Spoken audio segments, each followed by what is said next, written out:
Welcome to Movie Magic 96, your one-stop shop for all things movies. From reviews to unboxings and collections, I'm here to celebrate the magic of cinema. Now, let's roll the film. Today, we're checking out what many consider to be Rob Zombie's best film, just in time for its 20th anniversary, The Devil's Rejects. I'll also be reviewing the new Amazon exclusive Steelbook, so let's get into it. 2 years after House of a Thousand Corpses, Rob Zombie released his second film, The Devil's Rejects, in 2005. The infamous trio, Captain Spaulding, Otis Driftwood, and Baby Firefly, return as the main characters in this gritty sequel. We also get a star-studded cast of horror veterans, something Rob Zombie is known for, including Ken Foree, Danny Trejo, PJ Soles, Daniel Roebuck, and more. The movie had a $7 million budget and grossed around $20 million. Not great box office numbers, but it went on to become a cult classic, much like some of Rob's other works. Even Roger Ebert gave it a surprisingly positive review, giving it a 3 out of 4 stars. Right off the bat, if you're someone who can't handle vulgar dialogue, sexual violence, or extreme brutality, then I completely understand why Rob Zombie's films might not be for you. The story itself is pretty straightforward. 3 family members on the run from the police, but the execution is what makes it stand out. The movie wears its grindhouse inspirations on its sleeve. It opens with Polaroids of the Firefly family's victims and an intro font reminiscent of the Texas Chainsaw Massacre. While I'm not a fan of the shaky camera work, especially during the opening shootout, the title sequence more than makes up for it, with stylish freeze frames, the actors' names flashing on screen, and Midnight Rider by the Allman Brothers Band playing over it. A perfect song choice. The film nails the 1970s aesthetic, from clothing and cars to dialogue and cinematography. The scene where Captain Spaulding scares the kid in the car still makes my stomach churn. Anything involving kids always hits harder. For me, though, this was Otis's movie. He channels a Charles Manson-like energy, unhinged, unpredictable, and his foot on the gas the whole runtime. Baby Firefly also shines. She can flip from playful to psychotic in seconds, like during the hotel scene where she's holding the band hostage and casually says, "Look at that jacket on TV." Leslie Easterbrook's portrayal of Mother Firefly is, in my opinion, stronger than Karen Black's from the first film. She's completely deranged in the best way possible. Visually, this film is a stark contrast to House of a Thousand Corpses, the one that drenched in nightmare neon horror, while this takes place mostly in broad daylight, which makes the violence feel more raw and real. The instrumental score ramps up tension perfectly. It's fast, uneasy, and disorienting. The film's title, The Devil's Rejects, is also badass, and of course we can't forget Otis's legendary line, "I am the devil and I am here to do the devil's work." That quote gives me chills every time. The camera movement is constant, giving you a you're in the room feel, and the kills are brutal. My favorite, when Baby hides the knife behind her back and throws it straight into Gloria's heart, brutal and perfectly executed. There's even some dark comedy sprinkled in. For example, when Marty Walker, the Groucho Marx expert, argues about Elvis with Sheriff Wydell, or Captain Spaulding's hilarious line, "2 hits, I hit you and your dick hits the dirt." And of course, the tutti fucking fruity moment, classic zombie humor. The music choices are spot on throughout. Songs like Reelin' in the Years and To Be Treated Right perfectly complement the chaos. The final Freebird sequence, that slow motion drive and shootout, is iconic. It's one of the most memorable endings in any horror film from the 2000s. Performance-wise, Sherry Moon Zombie really steps up here. She's more natural, more layered, and a massive improvement over her first outing. William Forsythe as Sheriff Wydell is phenomenal. His transformation from righteous cop to vengeful monster is powerful. Honestly, I wish they ended the trilogy here. The ending was perfect. They went out in a blaze of glory. 3 from Hell just didn't need to happen. I'm giving the film a 4 out of 5. For those who don't know, The Devil's Rejects was shot on 16mm film, and that grainy, gritty texture is fully intentional. Rob Zombie has said he prefers the raw film look and still enjoys watching movies on VHS and DVD. Because of that, don't expect this 4K release to be night and day improvement. The film wasn't meant to look clean or polished. The 4K disc features Dolby Vision and HDR, and the audio is 5.1 Dolby Digital, the same as the older Blu-ray. Unfortunately, there are no new special features, and it's theatrical cut on 4K, not the unrated cut, which is very disappointing. If you already own the 2006 Blu-ray, the upgrade isn't necessary. They look virtually identical. However, if you don't own it and want the making of documentary, which is actually as long as the film itself, on physical media, this might be worth picking up, if it hasn't sold out already. The Amazon exclusive Steelbook is limited, and surprisingly, Lionsgate didn't release a standard slipcover edition alongside it. Now, if this sells well, I wouldn't be surprised if they reissue it. My rating for the 4K release, 1 out of 5, a very underwhelming upgrade if you can even call it that. So the only way to own the 4K film as of now is to get this Amazon exclusive Steelbook, which is $35 right now on the website. You can also see, since it's from Lionsgate, it's got the clear slipcover over the Steelbook, and I love this artwork.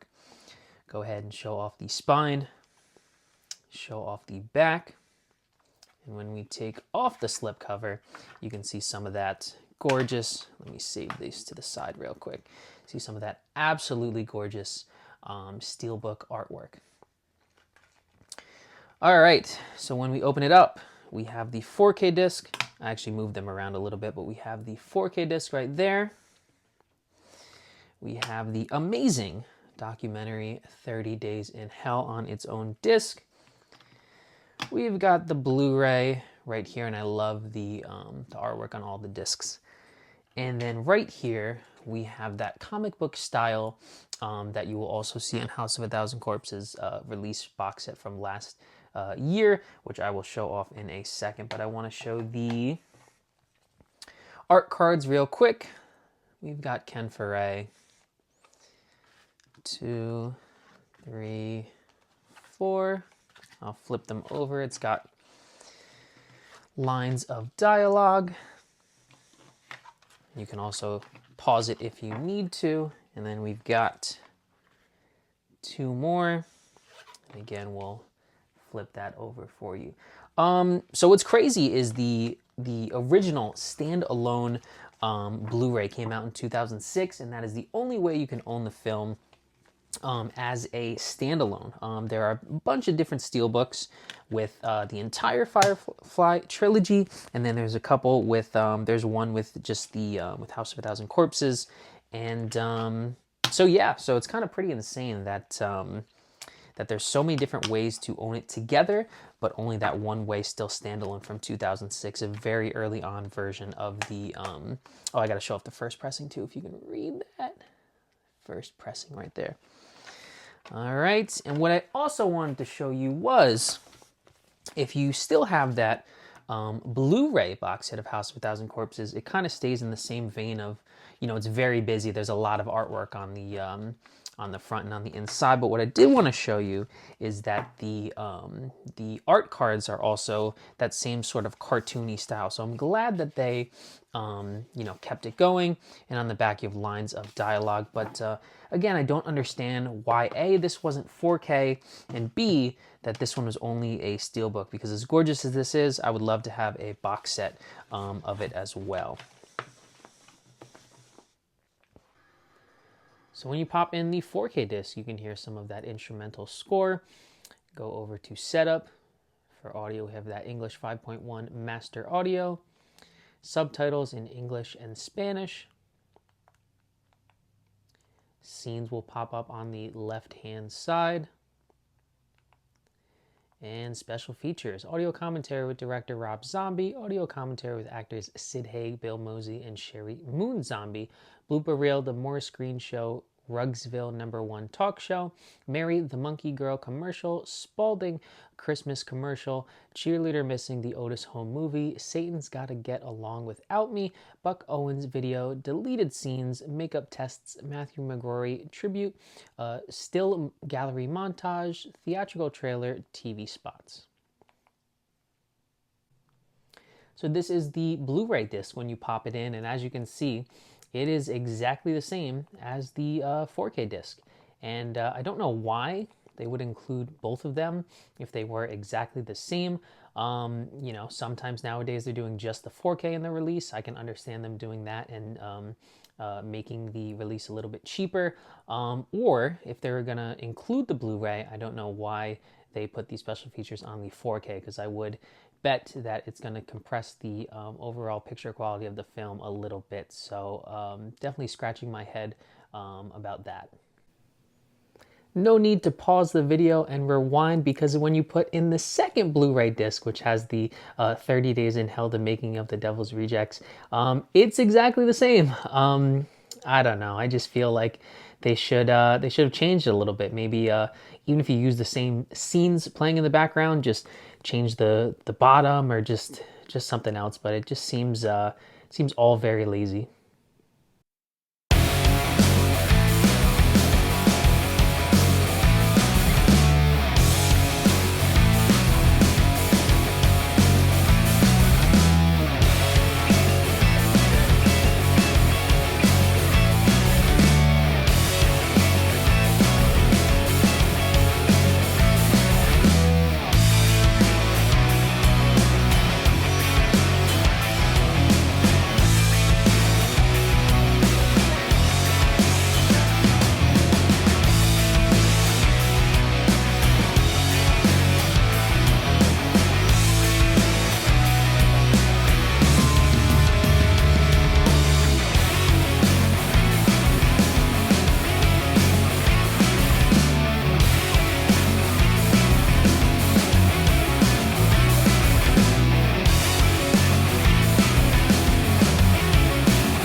your thoughts on The Devil's Rejects and where does it rank among Rob Zombie's other films?